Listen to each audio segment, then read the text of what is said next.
Datang lagi satu penguasa berkata, kami yang paling banyak jumlahnya di atas dunia, kami yang bisa menguasai alam semesta. Mana itu Tuhan? Mereka tak pernah mengenal Tuhan, karena mereka adalah komunis, karena mereka adalah ateis.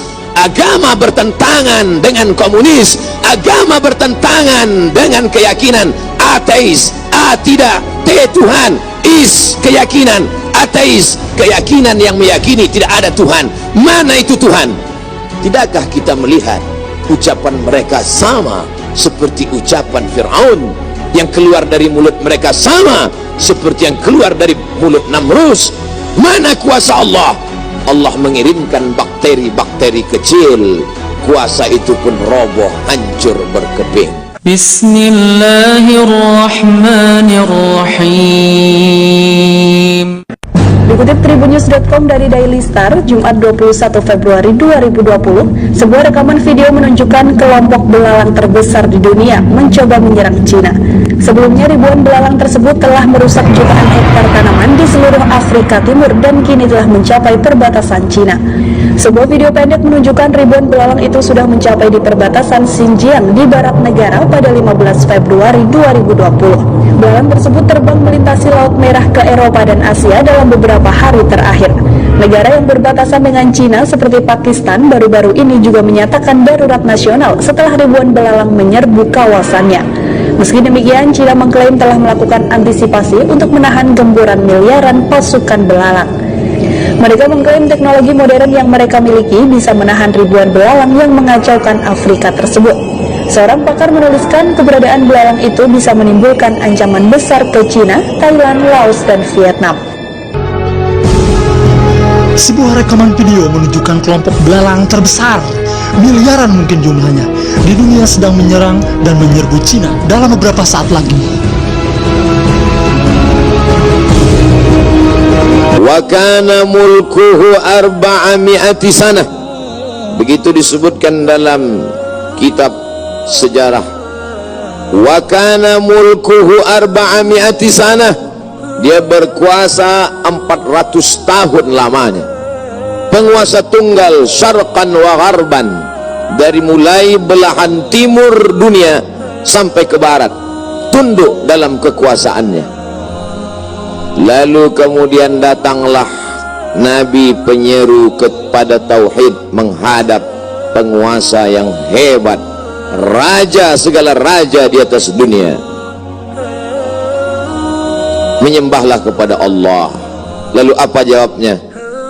Dengan sombong dan angkuh dia berkata, Arabbun ghairi, Arabbun ghairi, adakah Tuhan lain selain aku? Adakah yang lebih berkuasa di dunia ini selain aku? 400 tahun membuat dia merasa bahwa dia Tuhan, sampai-sampai keluar dari mulutnya, Arabbun ghairi, adakah Tuhan selain aku? Lalu kemudian apa yang terjadi? Allah subhanahu wa ta'ala mengirimkan ba'udah. Dalam Al-Quran Allah mengatakan tidak malu menciptakan ba'udah, nyamuk. Innallaha la yastahi ayyadriba masalam ma ba'udah. Allah tidak malu menciptakan seekor nyamuk, wa ma fawqaha, lebih kecil daripada nyamuk. Apa yang terjadi? Nyamuk itu masuk ke dalam lubang hidungnya, terus ke dalam batang hidungnya, sampai ke otaknya, dan nyamuk itu pun menggigit otak di kepalanya. Lalu kemudian dia mengambil martel memukul-mukul kepalanya, sampai orang-orang di sekelilingnya menyangka dia gila, sampai dia habis usaha, makin sakit, tak dapat dirasakan, tak dapat diceritakan, tak dapat diungkapkan bagaimana rasanya, dan akhirnya dia pun mati. Dicatat dalam sejarah, dia bernama Namrus. Begitu Allah bercerita tentang orang-orang angkuh dan sombong. Dia tidak mati disambar petir, dia tidak mati ditimpa batu besar, dia tidak mati karena sesuatu yang hebat, tapi dia mati karena makhluk yang hina, yang kita pun dapat membunuhnya dalam satu kali tepukan berpuluh nyawa nyamuk akan mati. Tapi begitu Allah Ta'ala ingin menunjukkan kesombongan, keangkuhan orang-orang yang merasa dirinya Tuhan, jawabannya adalah kuasa Allah Subhanahu wa Ta'ala.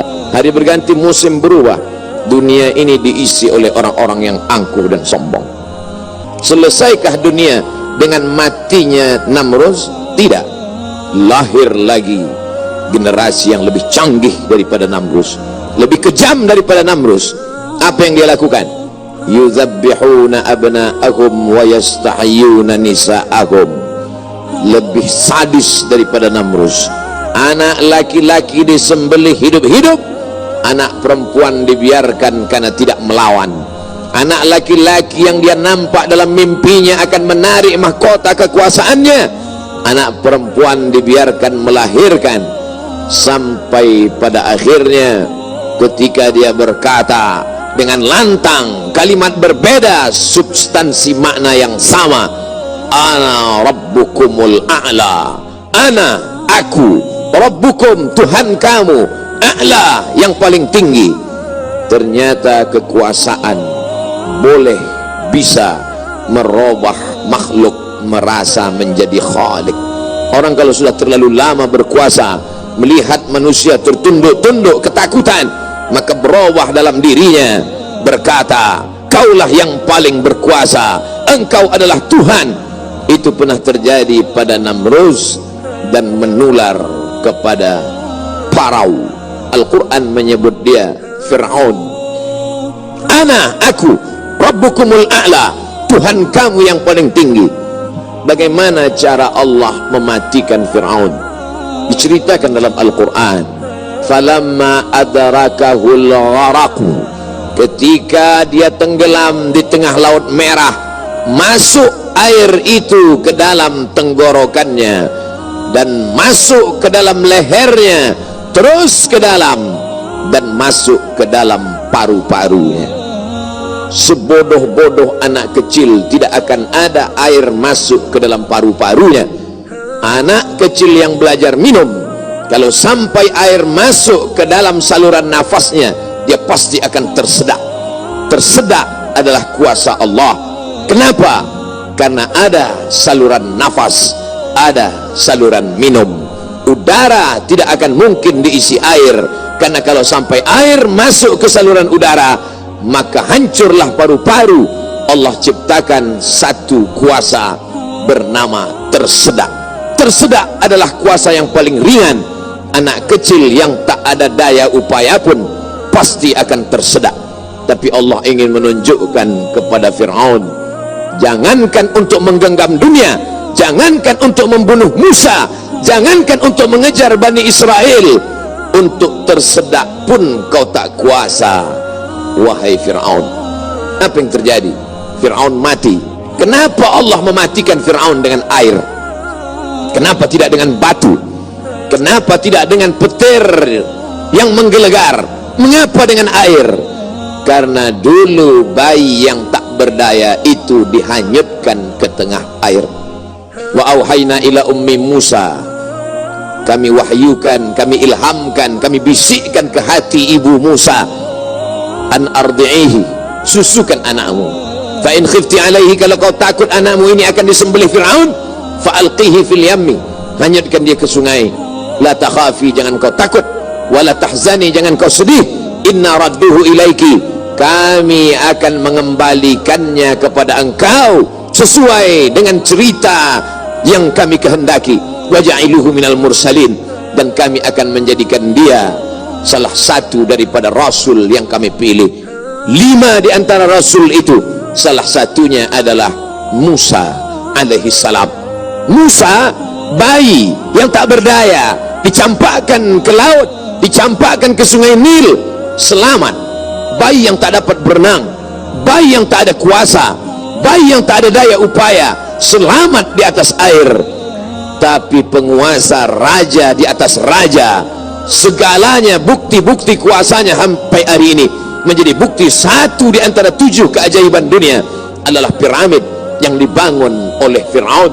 Tapi ternyata air yang dulu menyelamatkan bayi Musa, air yang sama menenggelamkan Fir'aun yang amat sangat berkuasa. Sekali lagi Allah ingin bercerita kepada manusia bahwa mudah bagi Allah melenyapkan makhluk-makhluk yang sombong, yang merasa diri gagah perkasa, manusia yang terkena penyakit amnesia, terlupa bahwa dia hanyalah makhluk, paru-parunya ciptaan Allah, udaranya titipan Allah, hembusan nafasnya dan tarikannya semua atas kuasa Allah. Mestinya dia berkata la haula wala quwata illa billah. Berakhir episode Fir'aun. Selesaikah dunia? Tidak. Muncul lagi mereka yang sombong-sombong, macam-macam nama sejarah mencatat. Abu Lahab dengan bangganya berkata, sebelum Abu Lahab datang lagi seorang pria perkasa dengan tentara bergajahnya bernama Abrahah. Dia ingin memindahkan Ka'bah karena baginya bisnis di Makkah harus dialihkan. Nun jauh di Yaman, berseberangan dengan Laut Merah, menyeberang ke Afrika. Maka ini Ka'bah harus dihancurkan. Dia bawa pasukan bala tentara, sampai akhirnya pasukan gajah tidak ingin bergerak. Gajah makhluk Allah, binatang, tahu mengenal Allah subhanahu wa ta'ala. Dia paksa gajah itu berdiri dengan pawang-pawangnya. Akhirnya gajah itu berjalan karena amat sangat terpaksa dan di bawah tekanan. Sampai akhirnya apa yang terjadi? Datang Abdul Muttalib membawa kunci Ka'bah. Dia serahkan kepada Allah. Dia katakan di depan pintu Ka'bah, inna lihadzal baiti rabban yahmih. Sesungguhnya Ka'bah ini ada Rabb, ada Allah yang menjaga dan memeliharanya, bukan aku yang menjaganya. Kuserahkan kepada penjaganya. Inna lihadzal baiti rabban yahmih. Sesungguhnya Ka'bah ini ada penjaganya. Kuserahkan dia kepada engkau ya Allah. Apa yang terjadi? Fa arsalna alaihim tayran ababil. Kami kirimkan kepada mereka burung ababil yang dibawanya tarmihim, melontar, melempar mereka pasukan Abraha bergajah bihijaratin, dengan batu-batu min sijil, yang dipanaskan di atas api neraka. Apa yang terjadi pada pasukan Abraha? Faja'alahum ka'asfim ma'kul. Mereka seperti daun-daun yang dimakan ulat. Tahun peristiwa itu terjadi disebut dengan Amul Fil, tahun gajah, tahun kelahiran Sayyidina wa Maulana Muhammad sallallahu alaihi wasallam. Hari berganti, musim berubah, isi dunia sebenarnya itu-itu saja, namanya berbeda, tapi sebenarnya makhluknya itu-itu saja. Dia pernah bernama Namrus, dia pernah bernama Fir'aun, dia pernah bernama Abraha. Selesaikah dunia? Belum. Dunia terus berlanjut, melahirkan makhluk-makhluk. Ada yang rendah hati dan tawadu, ada yang zuhud dan ridha, ada yang mencari kemuliaan Allah, ibtigha'a mardatillah. Tapi ada yang dititipkan harta dan kuasa. Pertama dia merasa dia punya, lama-lama dia merasa alam semesta pun bersimpuh sujud di kakinya, karena dia lihat tidak lagi ada orang yang berani mendongakkan kepala, tidak lagi ada yang berkuasa, tidak ada lagi yang berani bersuara keras, lantang, semuanya ketakutan. Sampai akhirnya dia berkata dalam hati, aku adalah penguasa jagat raya. Kemana mereka semua? Mati. Ketika penguasa-penguasa dunia modern dengan kecanggihan teknologi berkata, kami bisa menangkal gempa, gempa sebagaimana apapun kuatnya bisa kami atasi. Ternyata begitu ujian Allah itu datang, bangunan yang mereka bangun porak-poranda, hancur berkeping. Datang lagi satu penguasa berkata, kami yang paling banyak jumlahnya di atas dunia, kami yang bisa menguasai alam semesta. Mana itu Tuhan? Mereka tak pernah mengenal Tuhan, karena mereka adalah komunis, karena mereka adalah ateis. Bagi mereka agama itu hanyalah candu. Orang yang terkena narkoba bagi mereka sama dengan orang yang dimabuk oleh agama.